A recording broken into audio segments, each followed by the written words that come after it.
Hola, ¿qué tal? Me da muchísimo gusto estar con ustedes el día de hoy. Estamos en esta tercera conversatorio sobre la obra de Miriam Medrés, que actualmente expone en el Museo Nacional de Arte la exhibición Vístome Palabras Entretejidas, una colaboración con 13 prominentes escritoras mexicanas que dio como resultado una exhibición que se presenta en las salas 1, 2 y 3 del Museo Nacional de Arte. Y el día de hoy nos acompaña un nutrido grupo de escritoras participantes junto con Miriam en esta exposición. Está con nosotros Rocío Cerón, Angélica Abeleida, Virginie Castel y Melissa García Aguirre, perdonen, para platicar sobre la génesis de esta exposición y la relación entre palabra e imagen, palabra y moda, vestir y sentir.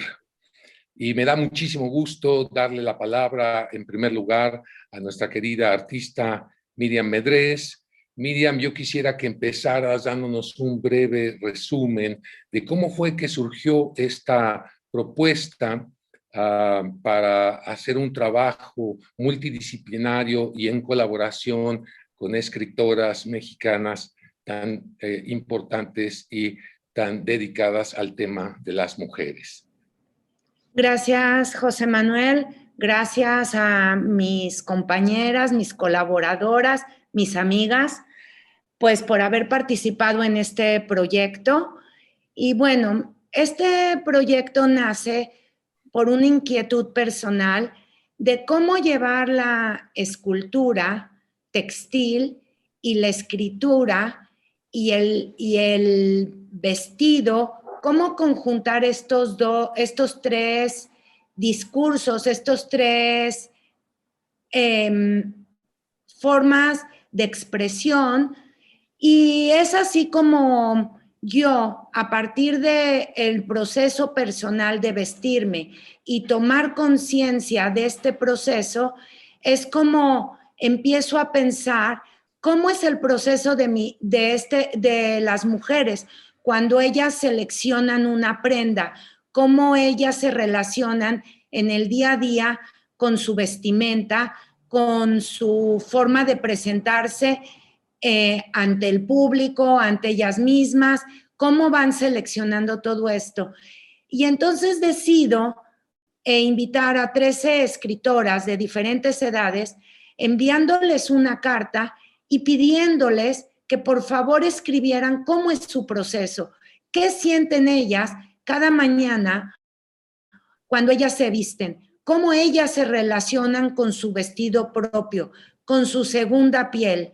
Y es así como empiezo a invitar a cada una y el recorrido viene siendo muy interesante porque yo decido que toda la parto del vestido primigenio como tal y entonces cómo lo voy abordando desde el mundo escultórico, desde el texto de la escritora, cómo lo voy armando dentro de una escultura, porque para mí estos vestidos de entrada son esculturas. Yo vengo del mundo tridimensional. Entonces, ¿cómo iba a abordar la palabra y la imagen dentro del vestido mismo? Es así como inicia este proceso. Muy bien. Ahora, tengo entendido que tú específicamente estabas interesada en la relación palabra-imagen, porque en muchos de los vestidos, como podremos ver, están bordadas las palabras de los textos completos que te presentaron las artistas. Bueno, es que Hay una relación específica que te llevó a ti a pasar de la tridimensión a la bueno, idea para de las mí palabras. era muy ¿Qué fue esto importante lo que... que el escrito. Creo que tenemos un pequeño problema técnico con la grabación, pero sí, me refería yo precisamente a el tema de que la palabra es una abstracción y la imagen es ambigua. Y entonces quería yo que Miriam entrara en esta discusión sobre cuál era la vinculación entre la ambigüedad de la palabra y la abstracción de la palabra y la ambigüedad de la imagen, cómo éstas se entretejen en la realización de estos vestidos. Pero para que ustedes, el público, se enteren y vean de qué se trata la obra, me voy a permitir compartir la pantalla, Héctor, con un video que nos muestra en sí las obras y detalles de estas obras para que el público las vea. Vamos a ver.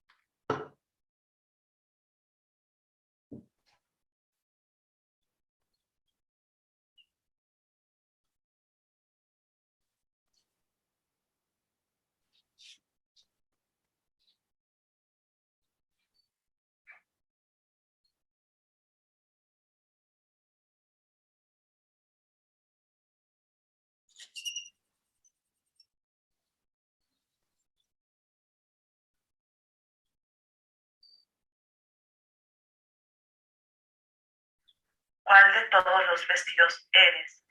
El azul berlín caía por las caderas. Construcciones de seda y barro donde se transforma la caída. Incapaz de tapiar la desnudez, eres identificar una sutil transparencia. Pienso festivo que vuelve a la ruta suave, el beso prolongado, el dedo feliz. Vestir abrazo de manos tibias, cuando los senos repletos de leche lo inundaban todo. Fui bebé con su desnudo y algodón de desnudar.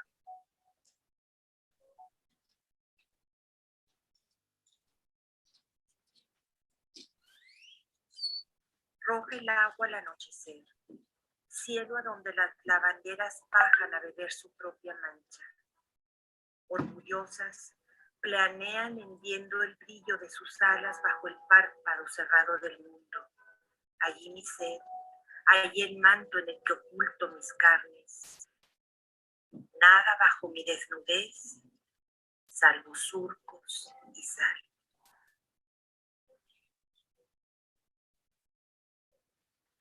Los colores de los vestidos que me gustan dicen tanto de las bocas silenciadas. Manos textileras. Alguna vez visité una tienda de telas que parecía detenida en el tiempo. En los anaqueles estaban las telas enrolladas, cuyos diseños y tramas cromáticas me remitían a otros cuerpos, movimientos sinuosos de los cuerpos de mujeres andando las calles, manos de mujeres trabajadoras imitando hilos, manejando máquinas, trabajando el telar. Es libertad para andar los senderos del mundo de afuera. Este encierro en el universo del juicio en ojos extranjeros. Se hermana a nuestra primera dermis, vellos, cicatrices, paso del tiempo. La membrana de telas y pliegues deja otras huellas y aromas. Es coraza. Envolvente, vacilante, sutil, ofrecida, descarada, virreinal, torpe, casmoña, presumida, chic, tarqueta, regional, disfrazada, pendenciera, musa, monástica, mocha, gitana, charra, gastuna, varonil, escurrida, ñoña, desabrida, pomposa, ajustada, anal, sacarrochas, descarada, folclórica, ruda, pretenciosa, deportiva, changa, señorial,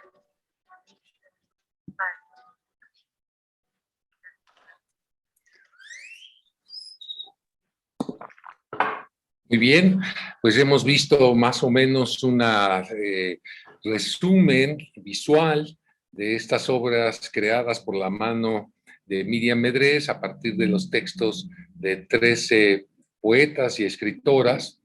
Y no sé, Miriam, si quisieras añadir algo sobre esta relación entre la palabra y la imagen en tus esculturas, vestidos. Bueno, cada uno de los vestidos que fui elaborando y en el momento que recibí los textos de las escritoras, pues fui armando mi propia interpretación en la forma como fui creando la escultura vestido. Realmente hubo una total libertad de cómo llevar a cabo esa relación y cómo adentrarme a las palabras, interpretar lo que ellas me estaban escribiendo, lo cual fue para mí muy interesante, cómo yo recibía estas palabras, cómo se imprimían a través de diferentes lenguajes textiles en las prendas. Y lo que traté de hacer, que era muy importante, es que esto no era un disfraz. Sí me quedaba muy claro que este era un vestido en su forma inicial, pero tenía elementos de la escultura, porque en la escultura textil lo que podía yo hacer era entrar, salir, romper, rasgar, todos estos elementos que la tela te permite. Y entonces eso fui experimentando porque era la primera vez, confieso, que trabajaba con la palabra de la otra y con mi trabajo propio en este mundo textil. Y fue muy enriquecedor. Yo creo que gran parte de las poetas, escritoras, pues fue una sorpresa encontrarse con su escultura, con su vestido, con sus propias palabras. Eso es lo que yo puedo decir de esta experiencia, ¿no? Para mí fue una experiencia muy enriquecedora.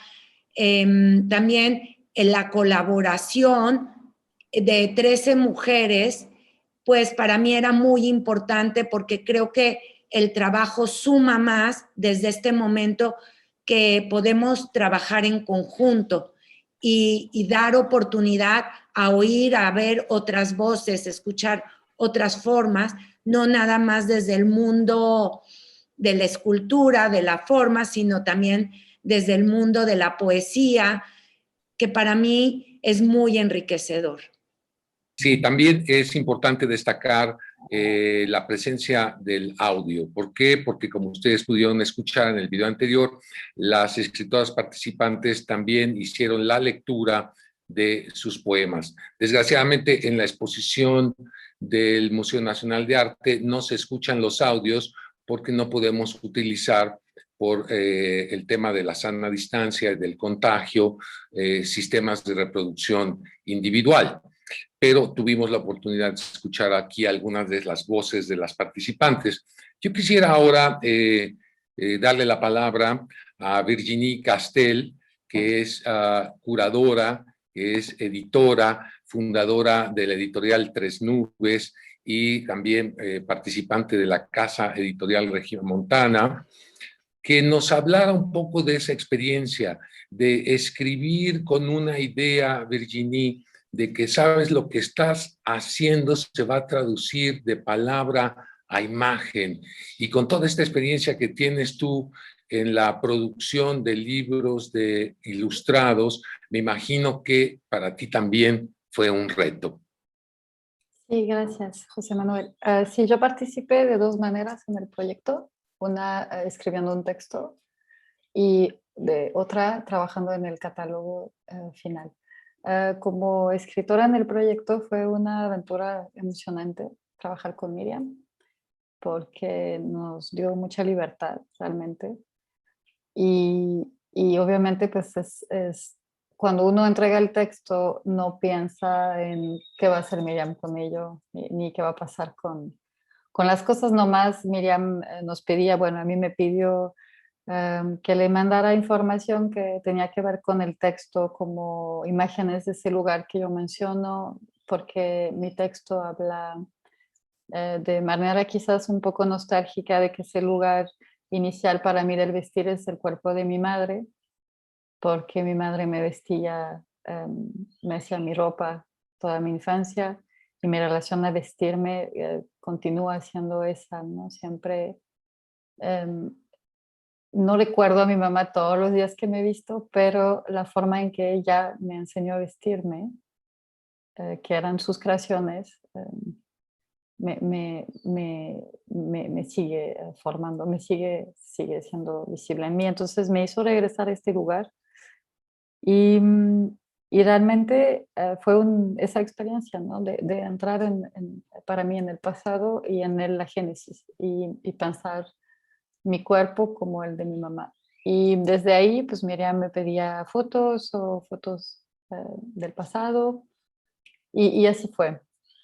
Em, Es una experiencia desde la biografía, entonces. Sí, en mi caso sí. Ajá.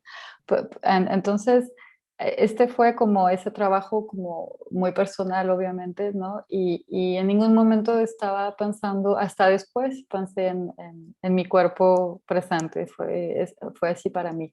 Ahora, cuando vi el vestido que Miriam hizo, hay algo que me impactó muchísimo, que es que adentro de ese formato que ella dice que es la forma pues de génesis, ¿no? De un vestido, yo vi mi silueta, o sea, yo vi claramente mi cuerpo y mi porte y mi personalidad y muchas cosas que yo no estaba, que ni están en el texto como tal. Bueno, están quizás a forma de lectura, pero no estaba mi texto realmente enfocado en dar claves o tampoco Miriam me pidió mis medidas para hacer ese vestido como tal. Entonces aparecí en, aparecí en ausencia y realmente va más allá en ese sentido de una simple escultura o de un simple vestido o de una escultura o un vestido, porque tampoco son simples ninguna de las dos cosas, pero esto fue uno de los momentos como muy revelatorios para mí de verme ahí reflejada en ese vestido y poder comprender otras cosas de mí también. Ahora, el trabajo del catálogo fue muy, muy divertido. Creo que me quedaba como muy claro que no, como estábamos trabajando justamente con un formato único de alguna manera, pues funcionó muy bien hacer un acordeón para que se viera como no un desfile, pero una comunidad y un grupo muy marcado de cuerpos y de personalidades y de muchas cosas y que pudiera funcionar independientemente, pero en conjunto con la letra, que era como la traducción que yo hice a formato editorial del trabajo de Miriam y poder leer los textos en un librito que venía en conjunto con estas imágenes. Y en vez de presentar detalles y demás, era dos vistas del vestido, ¿no? Porque los vestidos pues están a 360 grados, o sea, tienen información por todos lados, son circulares. Qué bien lo que consideras en esa doble tarea de la unión de palabra e imagen. Quisiera yo, por contraste, escuchar la opinión de Rocío Serón, que es una poeta que ha combinado mucho esta relación entre imagen, sonido, movimiento, video. Tiene una enorme trayectoria, tanto en la parte editorial como en la parte de la multidisciplina. Rocío Serón, ¿tú cómo viste esta realización de Miriam en el vestido? ¿Habías imaginado algo así? ¿Cuál fue tu experiencia al escribir sabiendo que tus palabras encontrarían una traducción material, una forma tridimensional? Bueno, a mí me dio muchísimo gusto poder participar en este proyecto de Miriam Medrés porque en el fondo yo creo que su obra representa pues toda una investigación, un proceso en el cual se ha preguntado como de múltiples maneras la relación también con algo que a mí me interesa, que es el cuerpo femenino, ¿no? Y que de alguna manera nos hace ver cómo en el destino que va invistiendo el cuerpo hay un espacio, ¿no? potencial donde no necesariamente el cuerpo tiene una fecha de caducidad. Es decir, que la escritura, o sea, va haciendo como uso de distintos cuerpos, ¿no? Pasó del cuerpo de la escritura en la invitación que nos hace a escribir un texto sobre la relación que tenemos con nuestra vestimenta, que en el fondo la vestimenta tiene que ver también con el rol, ¿no? Con el rol o con los papeles que vamos interpretando.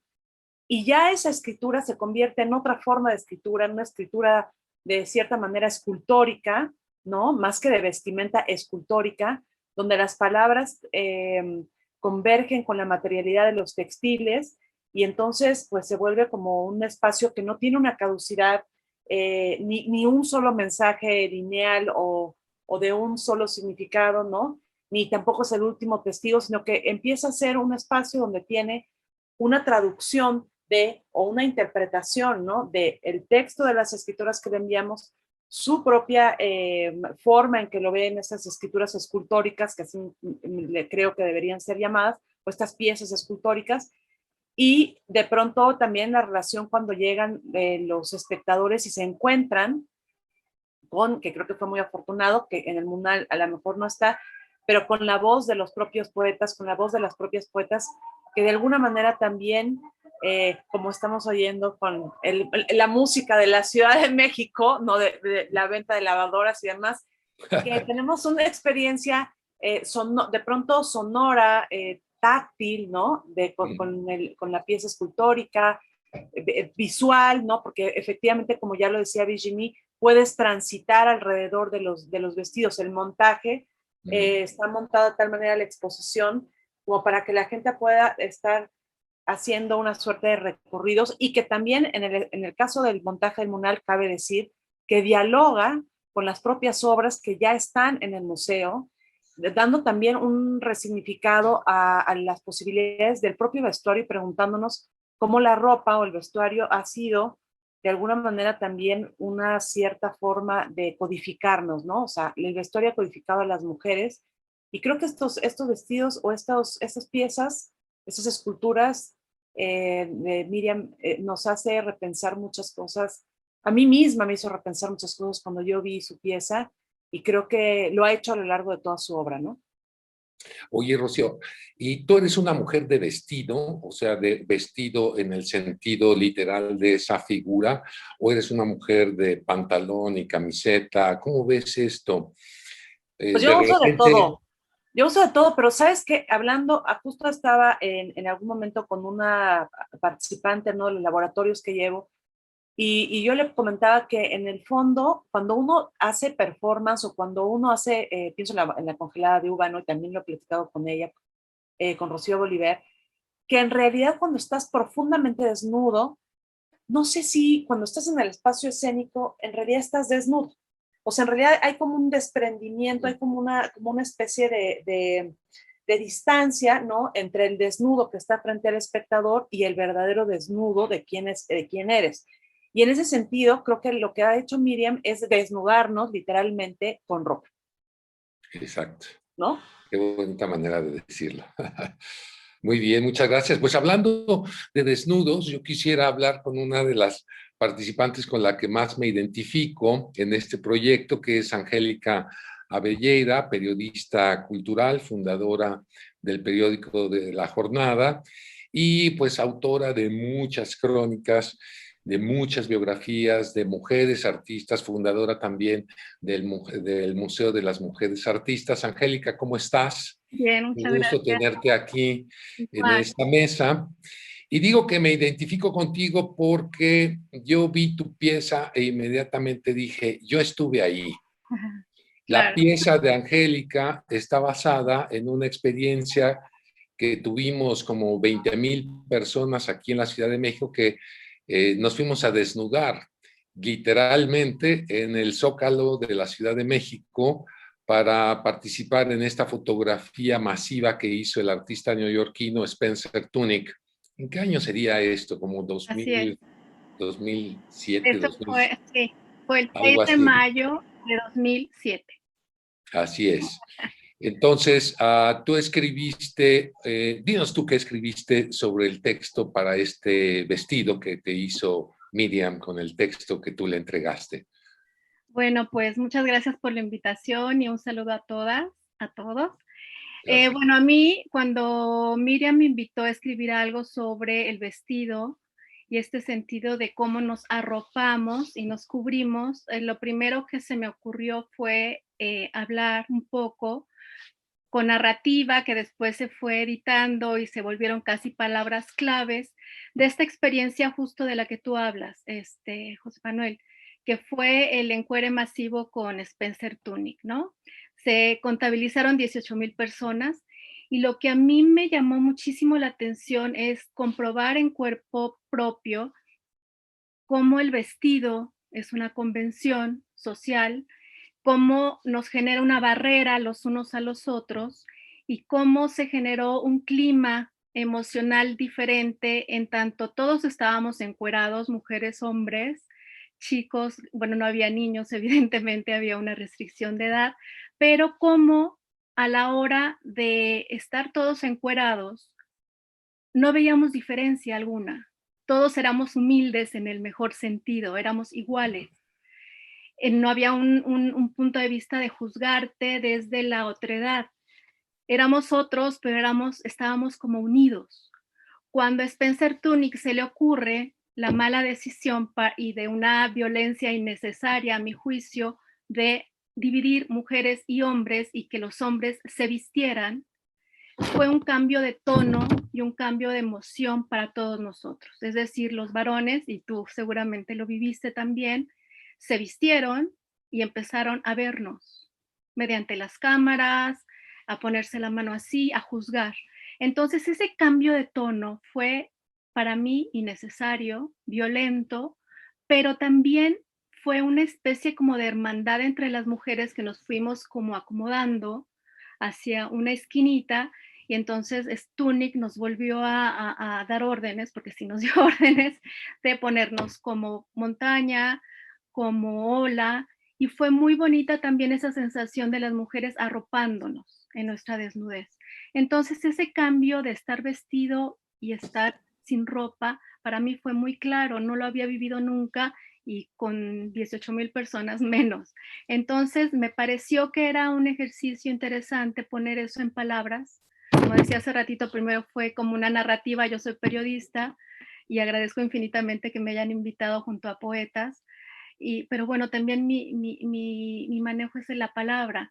Entonces, de esa narrativa, un poco más anecdótica, se fueron acortando a palabras clave que cuando yo vi el hermosísimo vestido que hizo Miriam, pues me sorprendió mucho porque también da lugar a muchas lecturas. Estas palabras casi cada quien hace su propia narrativa a partir de estas pequeñas palabras que son grandes imágenes también y que en conjunto forman una nueva historia, ¿no? Entonces, bueno, fue una experiencia que a mí me sirvió muchísimo para, como yo le digo ahí, que en este caso el vestido se volvió una coraza. Ok, pues hay una frase que me llamó mucho también la atención de Miriam Medrés, que me parece muy evocadora de esta experiencia y que dice así: vestirse es extender nuestra piel para tocar el universo. Y en aquella mañana, aquella madrugada en el Zócalo, ¿cuál fue tu experiencia? Cuando tú te diste cuenta de que eras una diminuta parte de este colectivo de más de 18,000 cuerpos desnudos. Pues en efecto te sientes como una parte muy diminuta de una constelación. Ah, Y te sientes como muy igual a los demás. Hay una parte muy conmovedora. Hay otra parte como muy de chispa, porque también digo, cuando nos pusimos en posición fetal, bueno, todo el mundo decía puras guarreces, ¿no? De que se iba a salir un pedo, esas cosas, ¿no? Entonces había como esta parte mexicana también muy de mal hora. Al principio, obviamente, como en un encuentro amoroso puede haber cierto pudor, timidez al principio cuando te encueras, porque además hacía mucho frío, porque era la madrugada. esto se va calentando, se va entibiando el clima y entonces te vas sintiendo parte de, hay una complicidad muy hermosa. Y eso fue lo lamentable que se perdió al final, aunque encontramos otra complicidad de género, ¿no? Entre las mujeres. Entonces, sí, te sientes una partecita de algo que finalmente yo creo que fue una gran experiencia. Seguramente mucha gente que nos acompañará y que nos está acompañando ahora se sintió parte de ese universo, como dice Miriam, ¿no? Qué bien, qué bien. Muchísimas gracias, Angélica. Sí. Quisiera ahora darle la palabra a Melissa García, que es artista visual y escritora, que ha expuesto en grandes lugares, importantes lugares en España, Francia, en la República Checa y aquí en México, en Exteresa Arte Actual, y que su trabajo es una reflexión también sobre la filosofía, las ciencias naturales y perspectivas feministas. El vestido de Melissa García es una especie de paisaje nocturno. Yo quisiera preguntarte, Melissa, ¿qué fue lo que te llevó a la evocación de este paisaje? Hola a todas y a todos. Quisiera, bueno, voy a retomar la pregunta, pero primero que nada quiero agradecerles por el espacio, agradecer al MUNAL por el espacio que ha creado para esta exhibición, por la invitación, por la consideración, Miriam, y a todos ustedes. Y creo que es un proyecto que merece toda la divulgación que le sea posible. Y también quisiera hacer como un recorrido veloz antes de llegar ahí. Disculpen ustedes que tomen mis notas, pero si no, me voy para otro lado. Muy bien, muchas gracias. Porque para mí sería muy, muy, muy importante recalcar como artista de esta ciudad que me formé estudiando la obra de Miriam. Sí es muy importante para mí exponer en esta plataforma que, bueno, ella es nuestra primera mujer artista conceptual. Es la primera mujer artista conceptual de nuestra ciudad, que en ese trabajo está, me parece, siguiendo su agenda autocrítica y su agenda política de continuar reflexionando sobre su trabajo y decir, voy a dialogar ese trabajo con las voces, dice ella, de otras mujeres, transformando también su obra de su propia sabiduría individual, que es valiosa, que nos ha dado obra fundamental para las creadoras de esta ciudad, y yo creo que para las no temo equivocarme, que creo que es una referencia para muchas de nosotras en México y en Latinoamérica. Entonces ella dice, creo con otras creadoras, con otras escritoras, pero también con otras artistas, con otras mujeres que usan la palabra, trabajando en intersubjetividad, pero también de manera transgeneracional,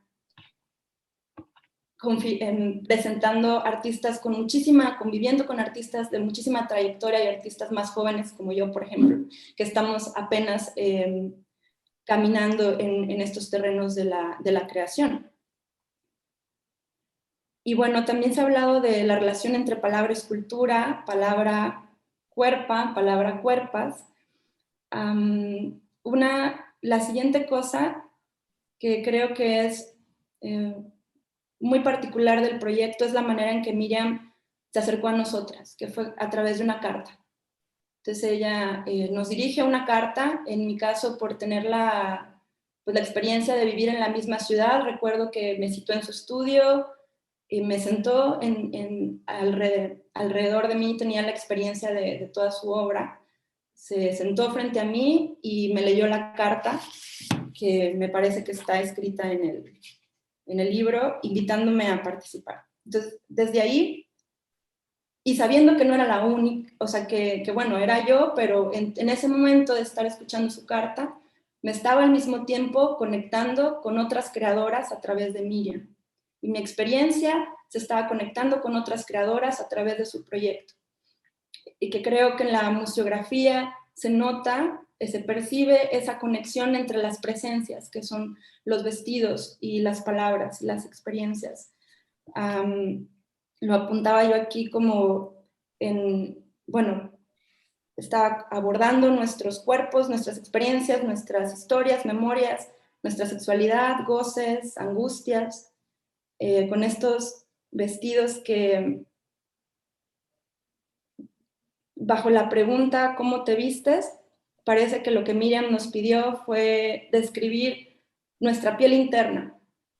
Creo que esa fue mi experiencia al ver el vestido. Para muchas de nosotros seguramente fue así, y creo que como espectadora, sin haber participado, lo puedes vivir de esa manera también, como el verte reflejada en la piel interior de otras creadoras, a través de lo que hace Miriam en los textos.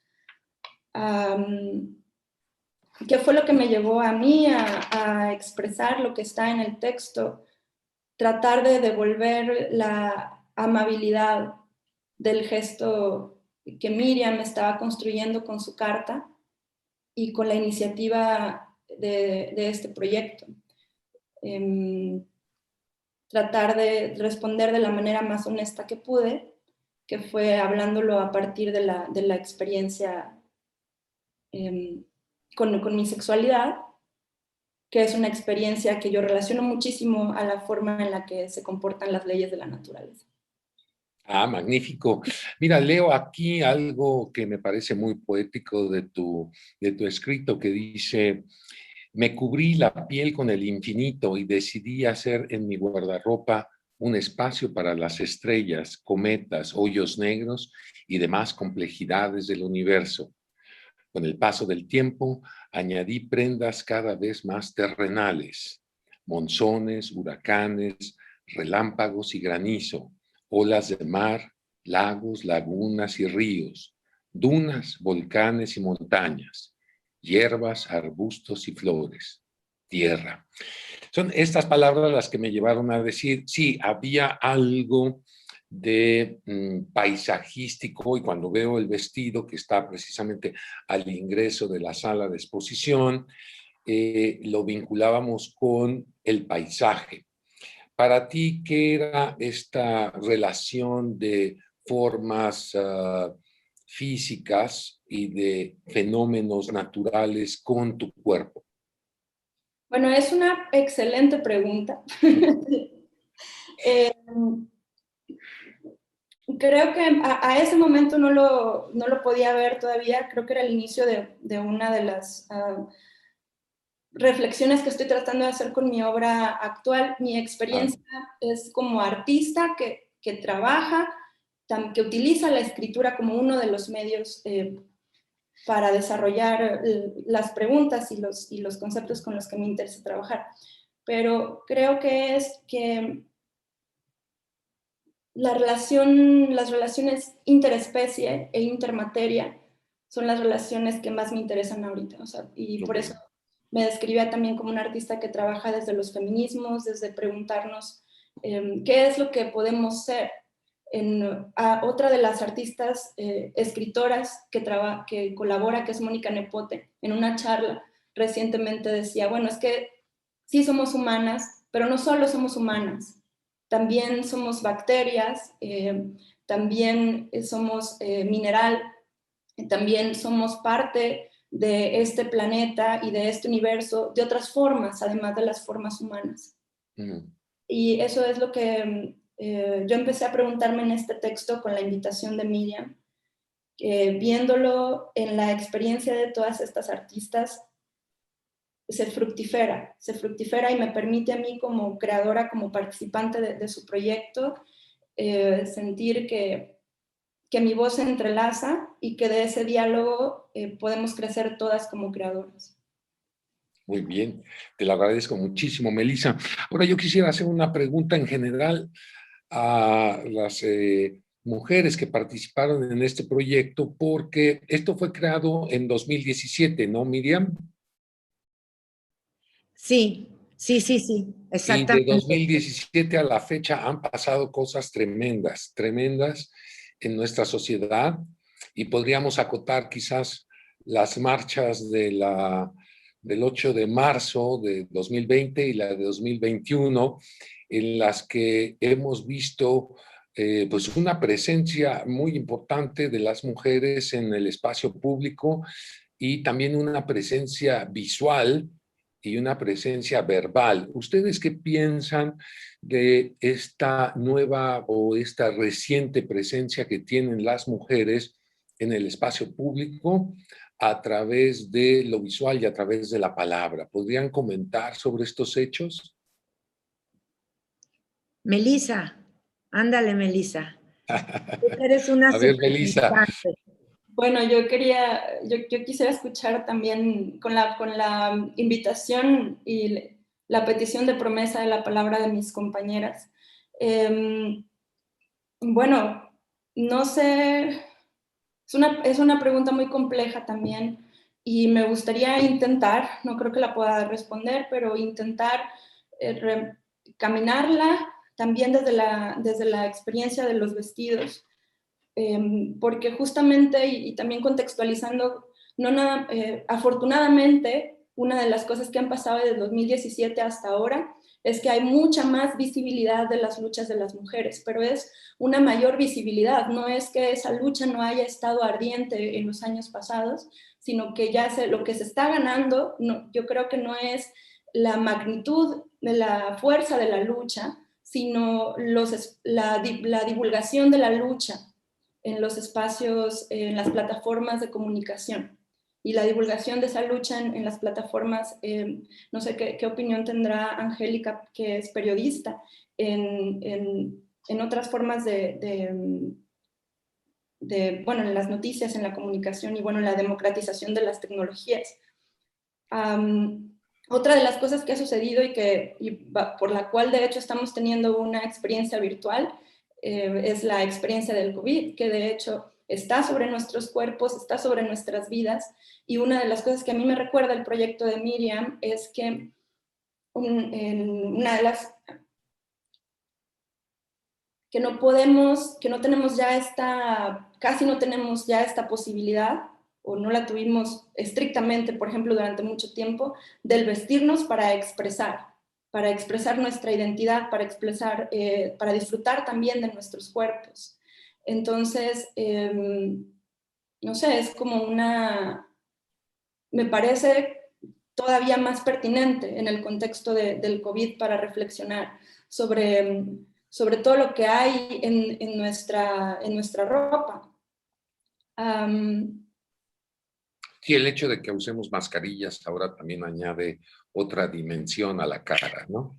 Y a lo mejor podrías, Miriam, hacer ahora una exhibición de cubrebocas, así como pedirnos que escribamos sobre esto y hacer esculturas de cubrebocas. Y bueno, creo que ese es todo mi punto por ahora. O sea, no creo que sea visibilizado más la lucha, sino que se ha divulgado más. Muchas gracias, Melissa. Angélica, tú ibas a decir algo. No, como ella me convocaba un poco como periodista, yo también creo que la lucha ha estado siempre ahí. Ahora es más visible justo por las redes sociales y todo esto, ¿no? Y a pesar de la lamentabilísima polarización que se da también justo a través de las redes sociales por el momento político que vivimos, por la pandemia, por eso estar guardadas y querer estar afuera y seguir socializando inquietudes y luchas, creo que eso ha sido muy bueno. Es decir, todo esto que ha ocurrido alrededor de la pandemia, todo lo que como mujeres vivimos en casa, que ya sabemos que la violencia doméstica también se ha incrementado, todo eso ha sido bueno, poder tener cara, que tenga cara, todas estas facetas de lo que es ser mujer, de la complejidad que significa ser mujer, porque somos muchas y cada una somos un universo complejo. Y yo creo que la duda que siempre ha permanecido en mi persona, creo que eso es lo mejor que nos puede pasar frente a los feminismos, porque son muchos feminismos también, frente a la condición de ser mujer, frente a la condición de ser hombre, y en esta diferencia y en esta complementariedad, ¿no? Entonces sí creo que la pandemia nos ha quitado a mucha gente, a muchos seres cercanos, y a no cercanos que también son nuestros, pues somos también ya cada vez más nuestros muertos. Nos ha ayudado también a visualizar con más claridad y quizá también más radicalismo toda esta falta de equidad que hay en tantos rubros para las mujeres. Y nosotros estamos hablando de un sector urbano muy privilegiado que estamos aquí en esta mesa, ¿no? Podemos hablar de muchos otros rangos de vida con mucha más inequidad y mucha más violencia y de todos los órdenes para muchas otras mujeres. Entonces, creo que justo lo que decía mi compañera Melissa es que ya existía toda esta lucha, ahora nada más es mucho más visible mediante las redes, ¿no? Sí, muchas gracias, Angélica, por esta opinión. ¿Alguien más? Virginie, ¿quieres añadir un comentario a esto? Bueno, sí, estoy de acuerdo con Melissa y con Angélica, y también si esto no es nuevo, es la cuarta ola, como se ha definido. Sí, a pesar de que es un movimiento que ya tiene bastante tiempo, el de la liberación de las mujeres, actualmente, además de visibilizarse, y es un movimiento internacional que también eso de vernos reflejadas en otras y están cayendo muchas barreras al compartir la inmediatez de la palabra, retomando el proyecto de Miriam también.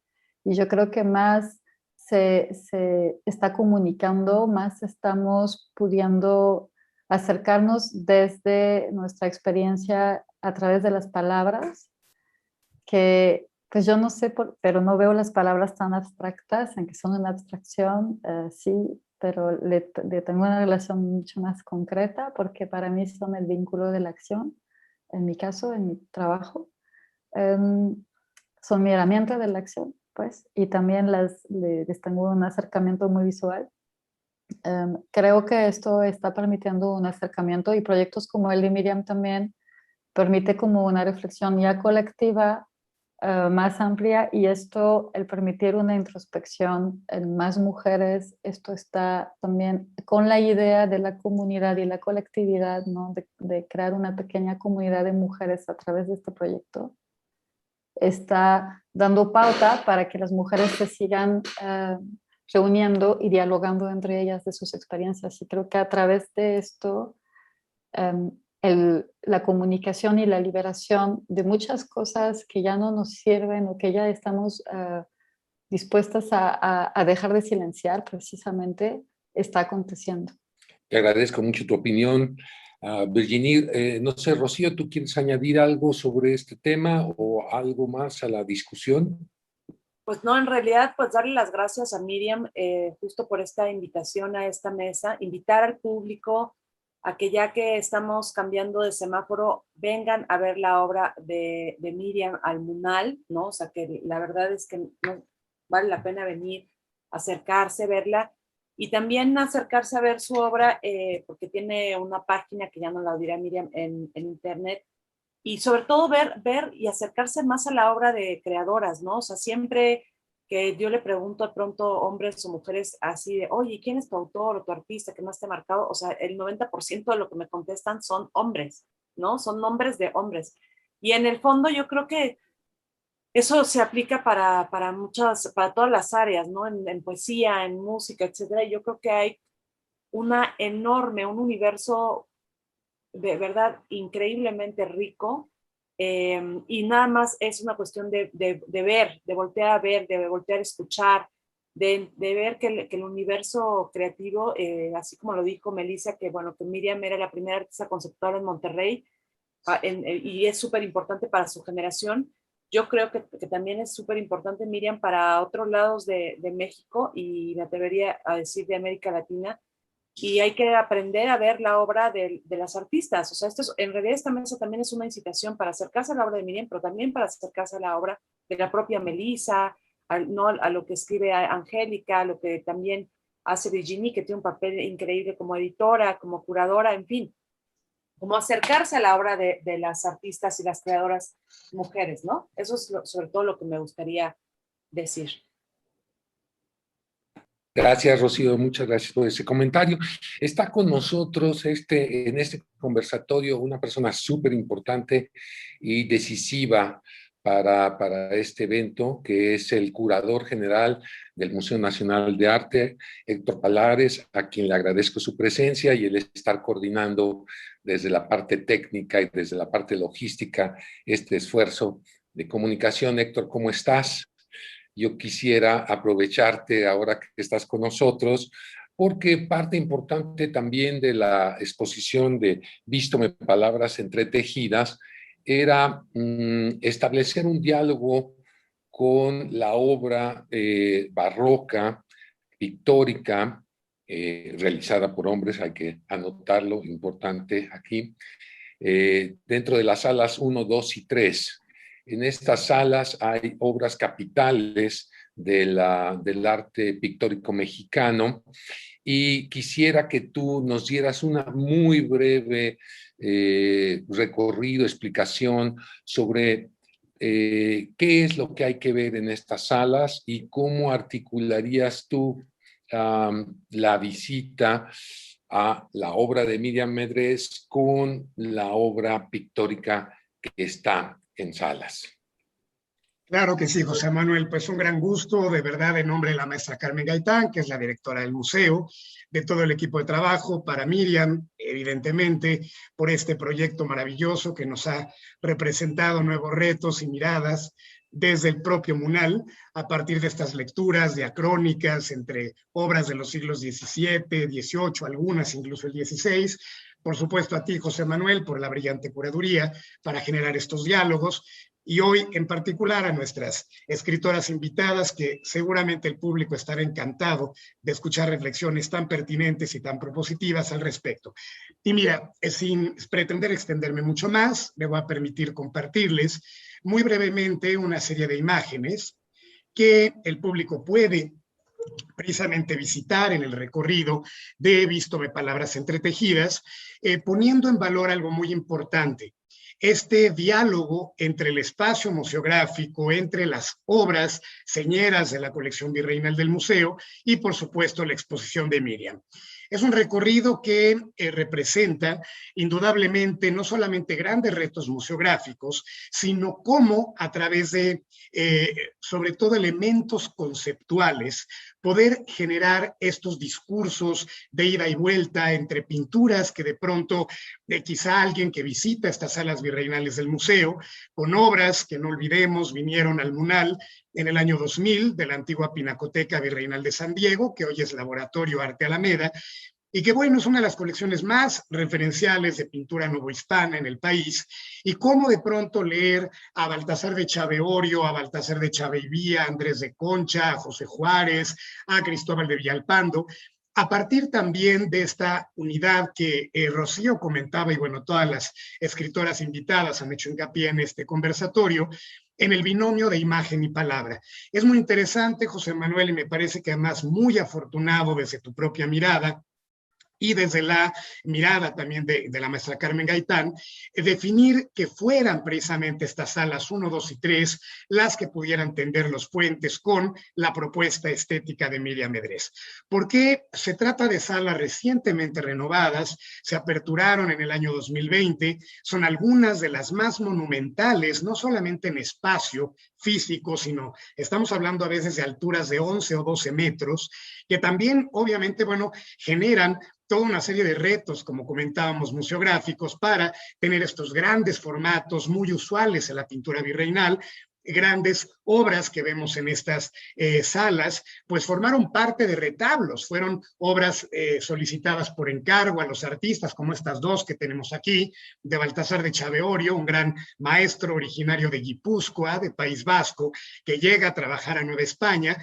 Estas obras fueron pintadas para la iglesia de Santiago Tlatelolco, donde hoy vemos la Plaza de las Tres Culturas y este hermosísimo, ¿verdad?, edificio virreinal, y que bueno, en una recontextualización, cuando vemos, decía muy atinadamente el gran historiador y esteta Francisco de la Maza, que cuando abrimos un museo, pues descontextualizamos obras, porque finalmente pensemos que en otros tiempos estaban hechas para el espacio de la devoción, de la fe, de otra suerte de discursos, discursos y que ahora verlas en un museo, pues nos obliga obviamente a la relectura. Y qué mejor con estas imágenes que comentábamos hace un instante, donde de nueva cuenta también dentro de esta tradición novohispana, el binomio de imagen y palabra fue un tema referencial. No solamente en un discurso religioso, recordemos que también aquí hay obras de tradición civil, retratos, hay por ejemplo uno magnífico del propio Baltasar de Chaveorio, de una dama, con aquellos complejos trabajos de vestidos de terciopelo, de cuellos y mangas con encaje flamenco, que juegan con todo esto que Miriam nos decía ahora tan puntualmente, con la forma de conectar con el mundo, la imagen que se construye para ver, para ser vistos, para configurarnos dentro del rol de una sociedad, como sucede también con los vestidos, con las telas, los drapeados en un cuadro religioso.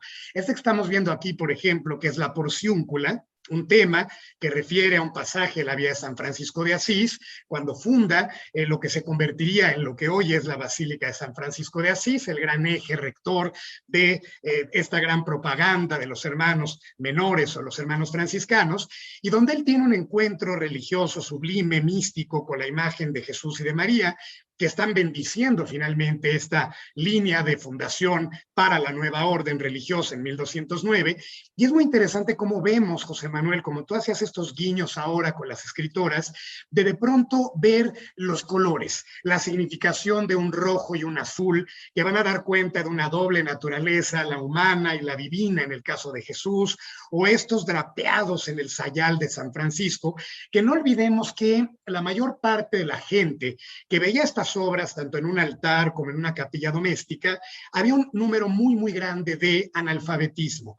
La imagen se convertía en una herramienta de propaganda, de discurso pedagógico, catequético, donde toda esta serie de códigos, de valores, de imágenes, de sentidos incluso, como yo les decía, de propaganda de la fe. Aquí vemos otra vez a Baltasar de Chaveorio con la oración en el huerto, y estas formas de ir y venir, de códigos visuales, de elementos simbólicos que vemos en el deshilado de Miriam, que vemos en la palabra poética de las artistas y escritoras, y de pronto tener estos tiros visuales que acogen la exposición no son meramente gratuitos. Hay toda una forma, como decíamos, de diacronía, de resignificación de los códigos que nos han funcionado en la historia, en esta forma de arroparnos desde la pintura rupestre y el arte neolítico hasta el arte contemporáneo, donde finalmente ahí está ese vestido, esa segunda piel a la que aluden justamente nuestras afortunadas colegas,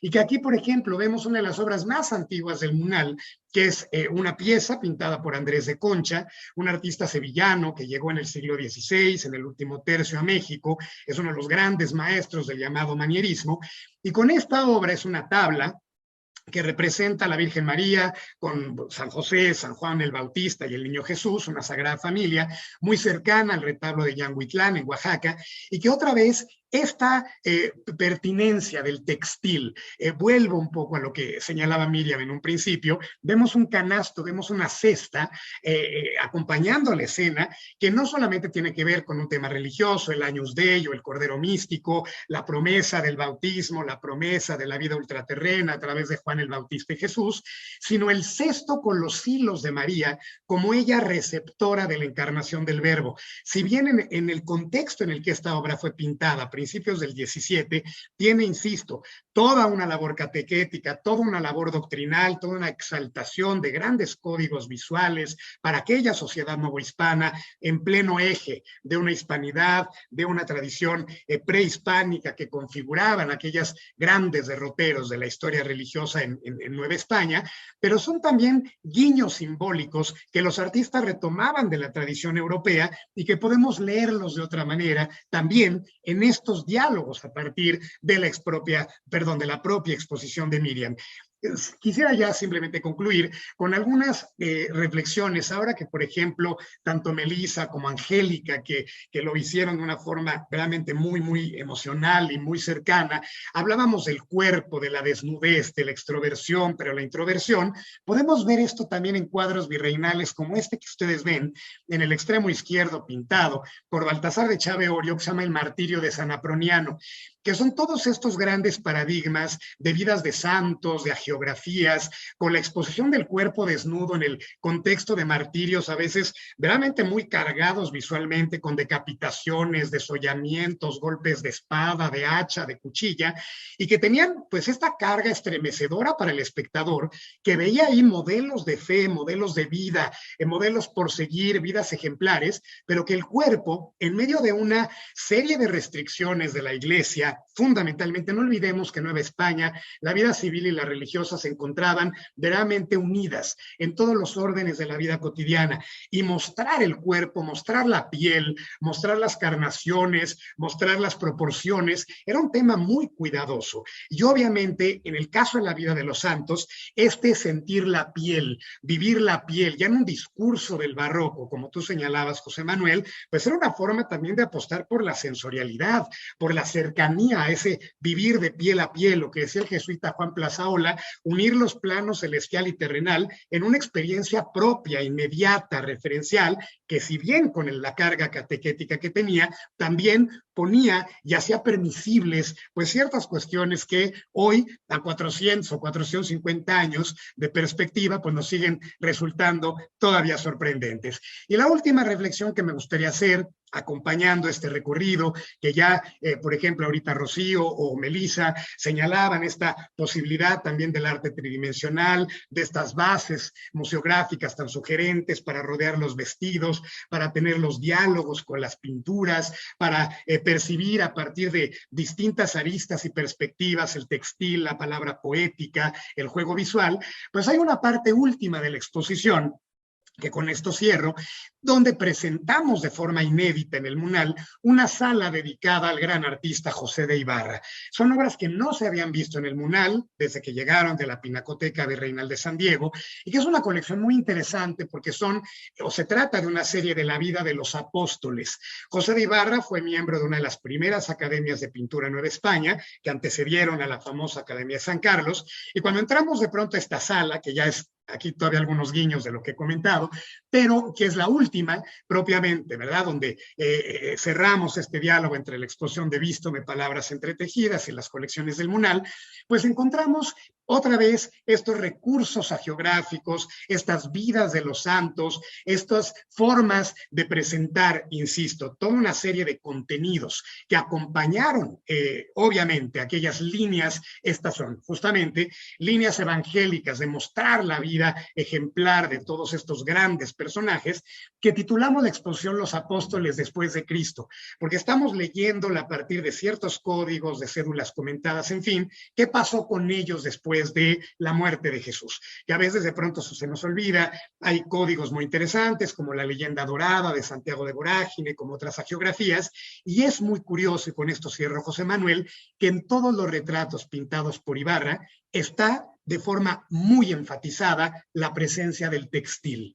Vemos otra vez también colores que van a ser pintados con estas técnicas muy propias de la época virreinal, el azul añil, la azurita, el cadmio, el ocre, el grana cochinilla, y que todo ello pues vuelve también en un contexto y en un juego de contextos, de tiempos, de líneas de larga duración, a seguir manteniendo esos códigos simbólicos de cómo nos miramos, cómo nos representamos, cómo la piel, la segunda piel y el textil se vuelven memoria hilvanada para comprendernos y encontrar todos los significados de los que nos han hablado tanto las compañeras. Con esto cerraría yo mi participación, José Manuel.